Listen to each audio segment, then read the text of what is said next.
Good morning, students.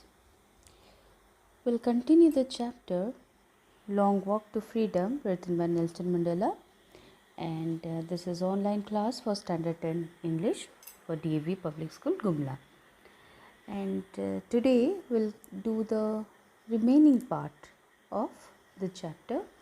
Till now we had read about the freedom struggle and the inaugural speech of Nelson Mandela, his feelings or his sense of patriotism and the connection to the history, and he thinks himself to be the sum of the totality of all the patriots who sacrificed their life for the freedom or independence of South Africa.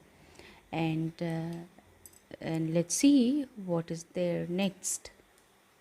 The policy of apartheid created a deep and lasting wound in my country and my people. All of us will spend many years, if not generations, recovering from that profound hurt.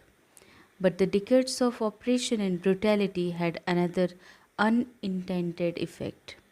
So, in this paragraph, he talks about the effects or the courage these extraordinary people who sacrificed their life. The prominent names of freedom struggle are being mentioned here. And he says that though this apartheid system had a bad effect on the minds of the people, so it will take time to recover from that injury, from that mindset. But still, it has some good effect. So he says that this policy of apartheid system, it created a deep and lasting wound. So it had a very deep and strong wound in the minds of the people, in the history of the country, and all of us will spend many years. He says it will not be forgotten within some days, rather it will take time. So it will take lot of years to forget, to recover from this great loss. But the decades of oppression and brutality here means that torture, suffering, had another unintended effect. And what is that effect he is talking about? That was that it produced the Oliver Tambos, the Walter Sisulu's, the Chief Luthulus, the Sobukwes of our time. So, of our time means the time or after the time when he was there and fighting for the freedom. And who are these people? You can see the picture of these people, and they are the famous or they are the main leaders of freedom fight. They fought against apartheid system, and he says that this decade of oppression and brutality, it gave birth to people like these, the freedom fighters. So unless this oppression and brutality hadn't happened, so the country would have been in a peaceful state. There won't be people like these. And so he says that this brutality and oppression, it had given birth to courageous leaders like Oliver Tambos, Walter Sisulu's, and the Chief Luthulis, Yusuf Dadus, Bran Fishers, Robert Sobukwes. And he says that why he is adding S to these people, Oliver Tambos and Walter Sisulu's. So he is referring to many people who followed the path of these great leaders. So many freedom fighters or the freedom struggle, and those who sacrificed their life, those who fought against these Britishers. So it gave birth to people like this. So it gave birth to people like this, and these are the extraordinary courage, wisdom, and generosity that their like may never be known again. So these people were full of wisdom, full of courage, full of kindness, generosity, and that their like may never be known again. So it won't be known again in the future. So this oppression and brutality, this apartheid system, the society, it gave birth to people like these. So they were full of courage, wisdom, and generosity. Perhaps it requires such depths of operation to create such heights of character. So he says, because of this depression, because of this oppression, because of this torture and suffering, because of this discrimination, this people like this are created. And it needs, he says, perhaps it is required that this operation is required to create the heights of this character or these people. My country is rich in the minerals and gems that lie beneath its soil, but I have always known that its greatest wealth is its people, finer and truer than the purest diamonds. So, Nelson Mandela, he considers the main wealth or the real wealth of the country is not these diamonds and these minerals or the gems which is there in abundant in lot and lots of resources are there underneath under the soil, but the true gem or true or you can say the real wealth or the greatest wealth is the people of South Africa. So for him the real wealth lies not under the or beneath the soil, rather it is the people who are real characters, who are finer characters, who are truer to the self, who are purest, who are compared with the purest diamonds. Even they are more purest than the diamonds. So let's see the next part. It is from these comrades in the struggle that I learned the meaning of courage. So in this part he talks about the meaning of courage for him. So what do you mean by courage? Courage means absence of fear. Let's see what he talks about it. Time and again I have seen men and women risk and give their lives for an idea. I have seen men stand up to attacks and torture without breaking, showing a strength and resilience that defies the imagination. I learned that courage was not the absence of fear, but the triumph over it. You can underline this line, it's very important. The brave man is not he who doesn't feel afraid, but he who conquers the fear. So the last few lines are very important, and it gives the definition of courage according to Nelson Mandela.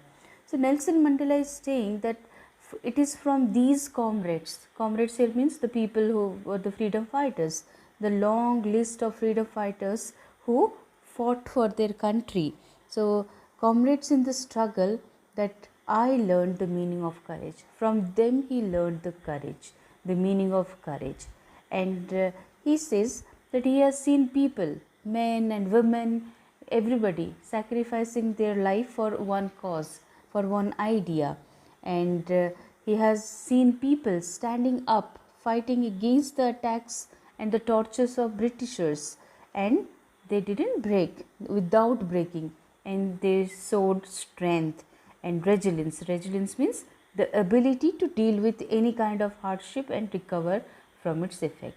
So he says that he has seen people sacrificing their life and taking risk, and he has also seen the people are bearing the attacks and the standing up, fighting or facing the attacks without breaking. They didn't give up, they didn't surrender, rather they showed strength and the ability to deal with all the kind of tortures and hardships, and they triumphantly they recovered from that effect. And according to him, what is the meaning of courage? Courage is not the absence of fear, rather it is the triumph. Triumph means victory over it. So you may feel afraid of something, but if you will feel afraid, then there is no courage in it. Are afraid of something, so instead of what they should do, they should face it. So courage is overcoming the fear. It is not the absence of fear, that you are not afraid of anything, rather it is the overcoming that fear. There we fear many things, there is a fear inside us, but the courage, the real meaning of courage is not the absence of fear, rather it is the overcoming it or triumph over it.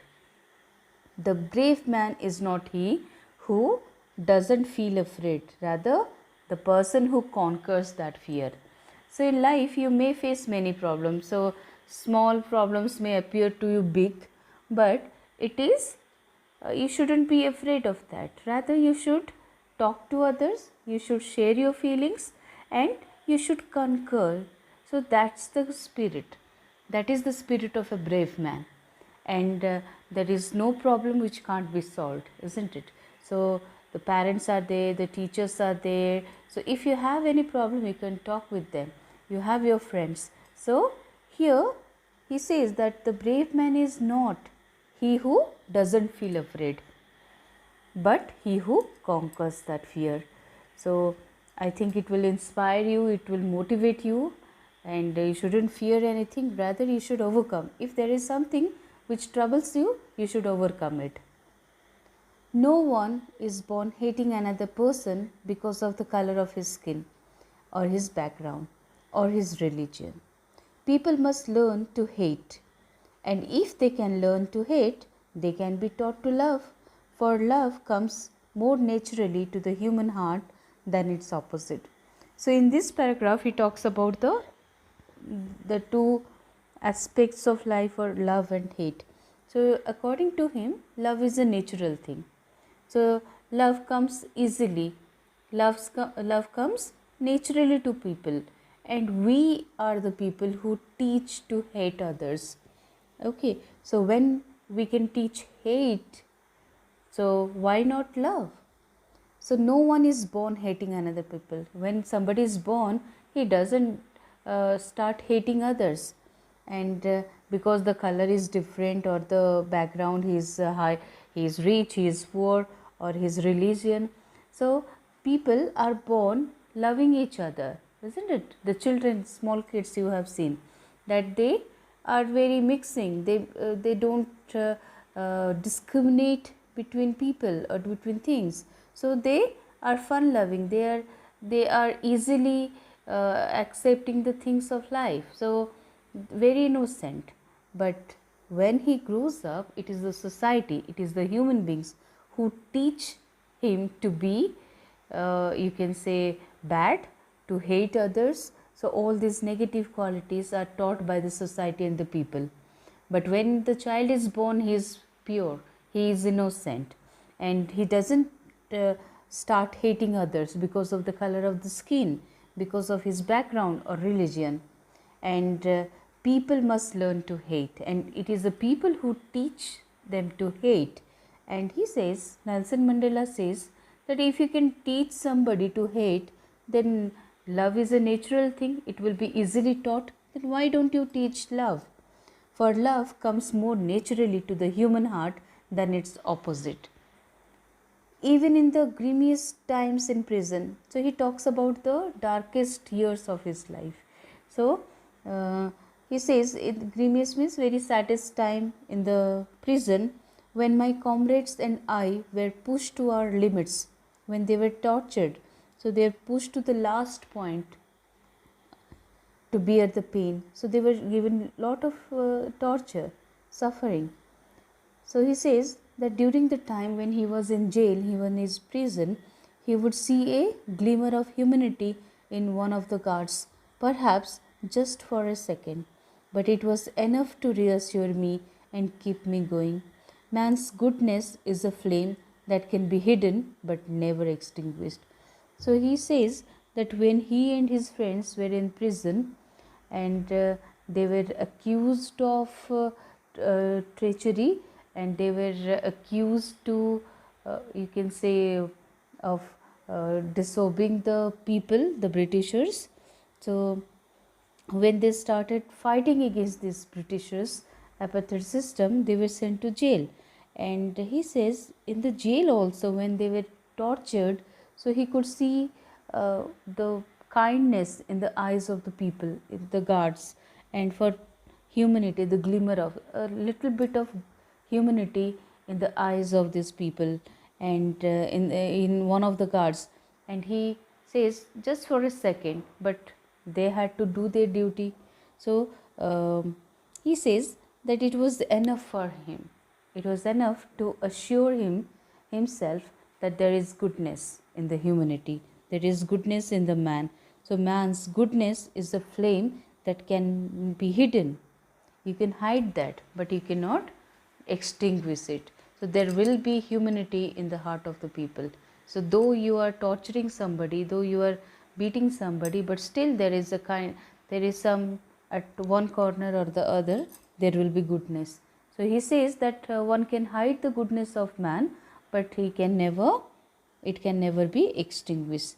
So humanity and goodness still exist. And in this last paragraph, today's last paragraph, so he talks about love and hate. And according to him, love is a natural feeling, it comes naturally to people. So why don't you teach love? Why don't you teach to love people, not to hate? And this is all about the today's portion. And there are some questions given. You will discuss it. You can see from the chapter. And in the last session, we will discuss all these question answers. Till then, goodbye.